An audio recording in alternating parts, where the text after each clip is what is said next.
Shifting focus now, South Africa is still observing 16 days of activism against women and children abuse.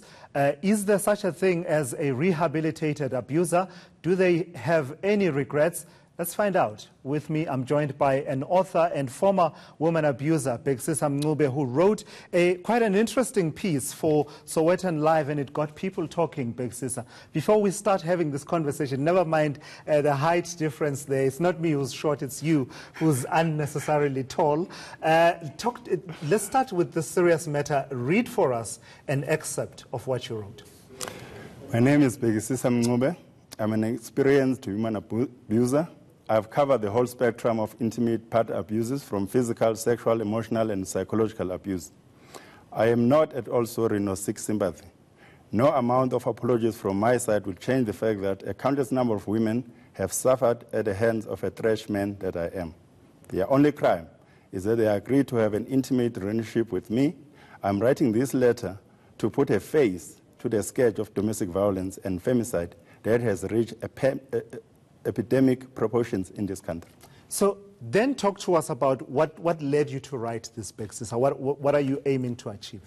It actually caught me by surprise. Most of the things that, the piece in the Sowetan is based on my book, on my memos. And I was listening on radio, and then I realized that it's 16 days of activism. And then I thought, no, I have to write something. So I spoke to one editor at the Sowetan, and he said, no, do it. I wrote this piece in one sitting, no editing, no nothing. It was pure emotions. I put myself at a time where I was an abuser. So that is why it's called, and people are saying I'm showing indifference. But that's exactly the point I wanted to be at, so that I could convey this message to say, actually, these things are for real. Women are not imagining that they are being killed by us. Women are not imagining that the children are not safe. It is real. There's a man out there hiding in a suit in a big office, in a most probably big responsibility in the country. But the underlying issue here is that they have raised their hands and their voices against defenseless women. So before there's that man that you described, who is an abuser, who's wearing a suit and appears in society as an upstanding member of society, but behind the scenes is very abusive, there's a boy who grows up in a particular context, and you reveal details of some of the abuse that you were directly involved in perpetrating. Yes, as a youngster at the age of 16, I kidnapped my first girlfriend at a knife point, and it never occurred to me until maybe 20 years later, when I was trying to review my life and asking myself questions about what kind of a life I wanted to live. And then it started I started to have flashbacks to think, no. That what happened there was not right.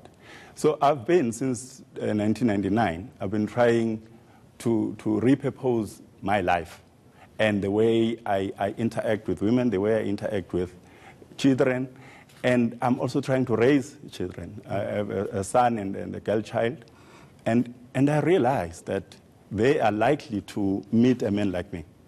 But if they are not empowered through knowledge and actual facts about these kind of things at a close range, they are unlikely to be prepared for the onslaught, because our women in this country are facing an onslaught. It's bad out there. We will talk about the varied reaction that there's been to what you wrote, but I want to stay with what you described, the events that took place, because you do describe a few other incidents that you say, you reflect back now and you realize that there was abuse of women at that particular point. But what struck me as I read that section where you talk about things that happened in your childhood, I could relate with some of them, not from having perpetrated them myself, but from knowing that where I grew up, in the context in which I grew up, actually these things do happen. And I think I related with you, related to you off air, incidents where boys my age were growing up, still primary school going, they would get involved in raping girls, perhaps the same age, and none of us would flinch. None of us would think there's something abnormal here. They would even brag about it. So is your target audience partly the boys that we are raising up? Yeah, the idea really is to change the narrative so that we have listened to women, we have listened to survivors, we have listened to the victim. What is missing in the public discourse is the abusers who must take responsibility and to actually tell us how these things happen. We're trying to get into the head of the abuser to understand the psychology of the abuser. As soon as we understand that and the more voices of men increase, we are able then to craft strategies to deal with the scourge. But we can't if it's only survivors and victims who are actually battling the epidemic on their own. Because like the second incident that happened, I was already at high school, I was 18, and it was quite bad. I beat up a woman, and I found it hard to stop. And only when I saw blood, and then I knew this is likely to end badly. And then I left the crime scene, not because there was suddenly remorse, no. It was because the possibility of being caught was now higher, because there's evidence, there's blood. And in those days, what we used to do in high school was that if a woman has been punished, beaten up, she was told, you don't report to the teachers, you don't report to your family. If by any mistake that woman did, the whole group will punish her again for that. And we thought it was normal. It is not normal, it's abuse. It's about breaking that sense of normalcy that some people attach with some of these things that happen in various contexts. Now, talk to me about the reaction. Not everyone agreed with you. Not everyone was happy that you raised these matters, particularly your tone, including that line that I must question you about where you say you are not sorry. What did you mean by that? And also the reaction, were you surprised that some people were not as welcoming of your forthrightness about what you've been involved in? Well, I was partly expecting the backlash because the stories I address are not new. I faced the same kind of things when I launched my book in April. But what makes this disclosure even worse is that everything is put together in just one article. And when I say I'm not sorry, I don't mean that I am not sorry for the abuses that I've committed. I didn't want to make a public apology as if I'm a politician, I'm looking for sympathy among the people. I regret my actions.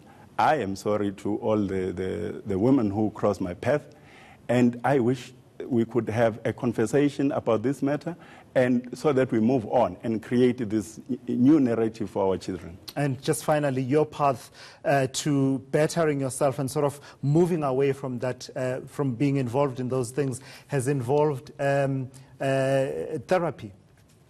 I went through therapy intensely for 2 long years, every Saturday without fail. That is when I came to a conclusion that my father never loved me, that my father actually abused me, and I killed my father during the therapy sessions. It was the only way that not literally. Not literally.